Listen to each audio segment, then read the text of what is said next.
Olá pessoal, o nosso Conselheiro Acácio de hoje nós vamos tratar sobre o grande embuste, quer dizer, a manipulação da história do Brasil pela maçonaria e pelos intelectuais brasileiros. No Conselheiro Acácio da semana passada nós vimos a relação, parte da relação, entre a maçonaria, a história e os historiadores. Hoje eu quero, nesse Conselheiro, fazer uma linha do tempo para vocês entenderem um dos problemas historiográficos, quer dizer, como é que a história do Brasil foi construída.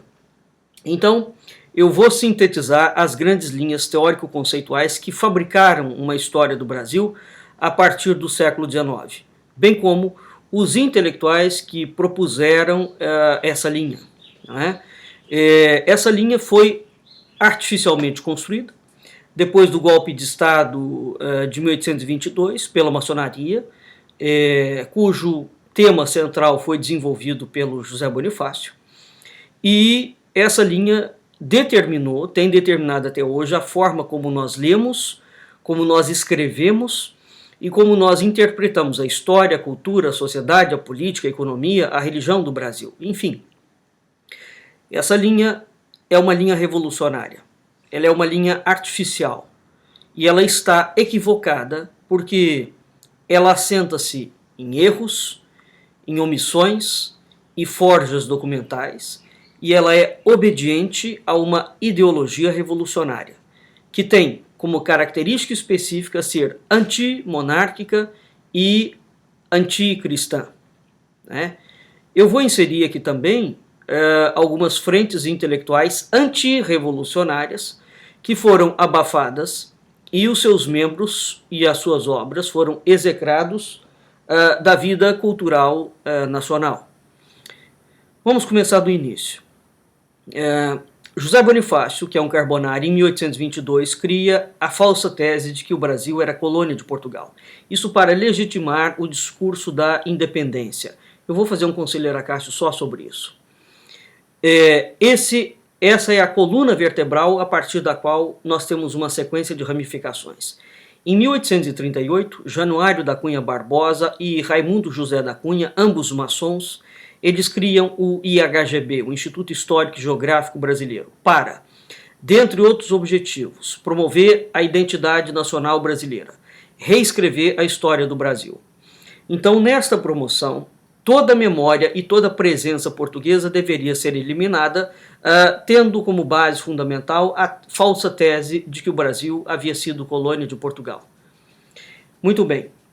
Então veja que em 1838 o IHGB estabelece as regras de qual é a identidade brasileira, portanto, a chamada identidade nacional brasileira é uma forja do Estado, do Império, né? E como se deve escrever a história do Brasil.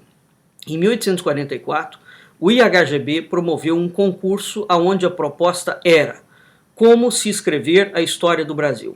O vencedor foi o naturalista e o sócio correspondente do IHGB, Karl Martius, o qual propôs entender o desenvolvimento do Brasil a partir do estudo das três raças que o formaram, portanto, os portugueses, os indígenas e os africanos. Entretanto, você fala, poxa, mas que coisa boa. Claro que não. Esse estudo das três raças parte do pressuposto que essas raças eram péssimas e que esse cruzamento resultou numa tragédia absoluta e ao mesmo tempo que trouxe a ideia de que era preciso focar numa cultura indígena para, digamos, promover a identidade nacional brasileira. Por trás disso, o que nós temos? Nós temos uma teoria eugenista das três raças, que nunca fez parte da documentação oficial da coroa portuguesa. E essa tese marca como se deve escrever a história do Brasil a partir de então. É a partir de Karl Martius, portanto, que nós vamos, tempos depois, a esquerda vai se apropriar desse histórico, não é? E vai, evidentemente, tornar isso um assunto absolutamente medonho e estapafúrdio, que é o que nós vemos hoje. Não é? Bem, em épocas distintas, evidentemente, Adolfo Van Hagen, Oliveira Lima, Caio Prado Júnior, Sérgio Buarque de Holanda vão propor um modelo básico da interpretação da história do Império, da coroa portuguesa e da maçonaria, conforme nós vimos no Conselheiro Acácio anterior. E, sobretudo, no tocante à administração da coroa portuguesa, onde eles vão enfatizar que existe uma relação Estado-política e eles vão distorcer a base do poder e afirmar que toda corrupção está no Estado. Com isso, eles vão isentar o esquema financeiro, jornalístico e burocrático da corrupção. E, ao fazer isto, eles afastam a maçonaria de todo e qualquer problema que ela possa criar dentro do Estado. Bem, em 1932, nós temos a chamada Ação Integralista Brasileira, formada por grandes intelectuais, os principais deles, Plínio Salgado, Gustavo Barroso e Miguel Reale, o pai, não o filho. Ação essa que foi inspirada no integralismo lusitano de Antônio Sardinha. E essa ação sistematizou a teoria do Estado integral, quer dizer, um Estado de cariz monárquico, de cariz cristão, de cariz tradicional, propondo a recuperação ou propondo um diálogo com Portugal que havia sido já tolhido pela tese do José Bonifácio. Né? Então, o integralismo se propôs a combater o liberalismo, o socialismo, o capitalismo internacional, as sociedades secretas vinculadas àquilo que Fernando Pessoa vai chamar de baixo judaísmo e a maçonaria. Esse movimento, por exemplo, foi acusado falsamente de ser fascista e sobre ele caiu um anátema que lhe foi interposto. Entretanto, quando nós vamos ver, grandes intelectuais brasileiros fizeram parte deste movimento. Portanto, esse é o primeiro, digamos, o primeiro movimento, não é, que surge no sentido de uma recuperação, de uma tentativa de recuperação, de voltar a ver a história do Brasil e de Portugal e a história da presença cristã e da filosofia grega, da filosofia romana, no tocante ao norteamento. E ele é abafado. Voltando.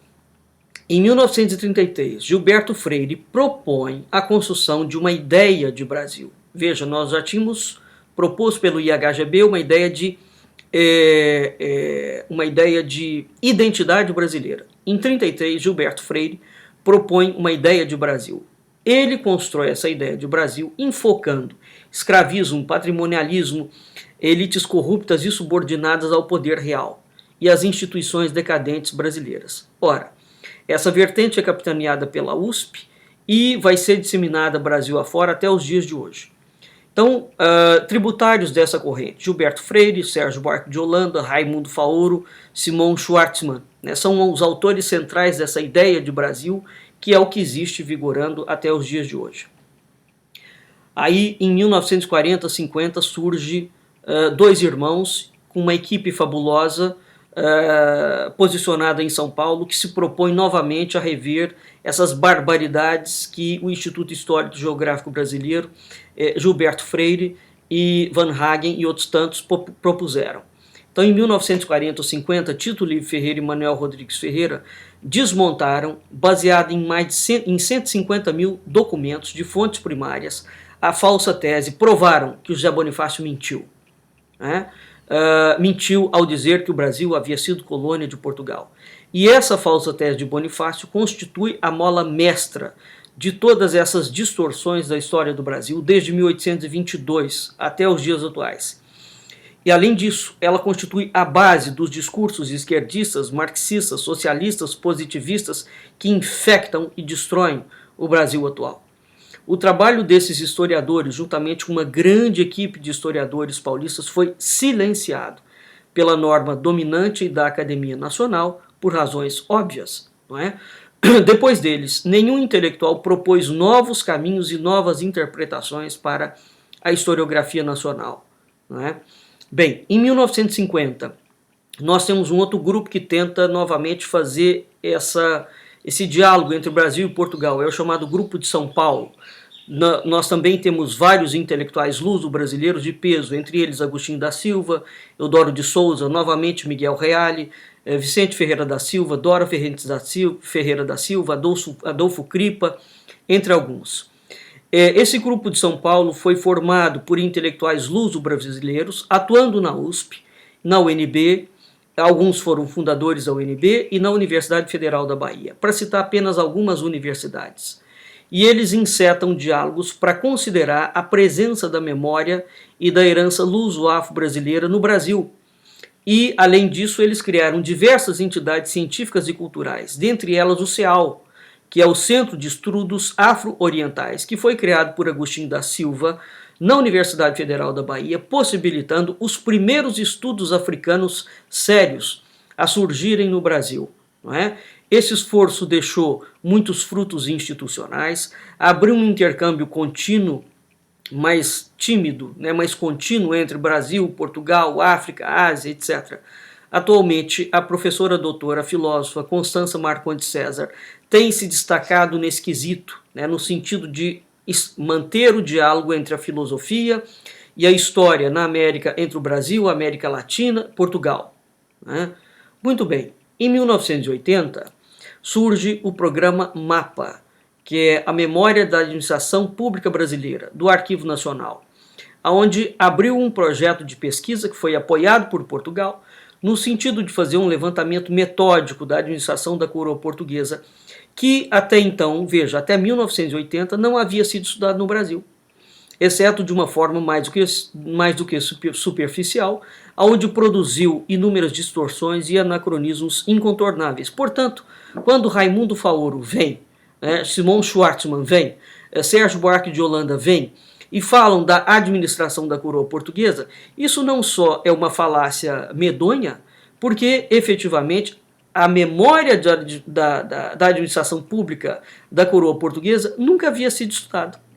Quer dizer, esse negócio começa a partir de 1980 e tem já algumas décadas, vários pesquisadores têm ido do Brasil a Portugal.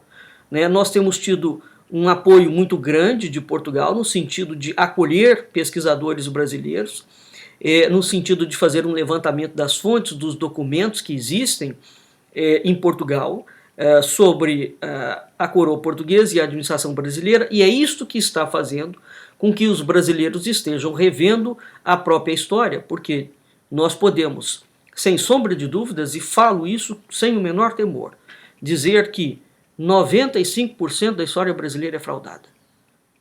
Ela foi feita em cima de interpretações e os documentos foram completamente adulterados. Evidente, e isso tudo foi manobrado para ajustar a uma questão da ideologia política que foi construída a partir do Império e aprofundou-se brutalmente a partir da República. Para finalizar, em 2015, Gessé Souza, que é da Universidade Federal Fluminense, veio criticando, portanto, as interpretações sociológicas da esquerda e da direita, ou daquilo que se chama de direita dentro do Brasil, e ele começou a publicar obras críticas que revisitam, questionam e desmontam as ideias do Gilberto Freire, portanto, de ideia de Brasil, e as ideias de Sérgio Buarque de Holanda, que são os fundadores da moderna sociologia brasileira, responsáveis pela construção de uma ideia de Brasil. Vamos lembrar que essa ideia de Brasil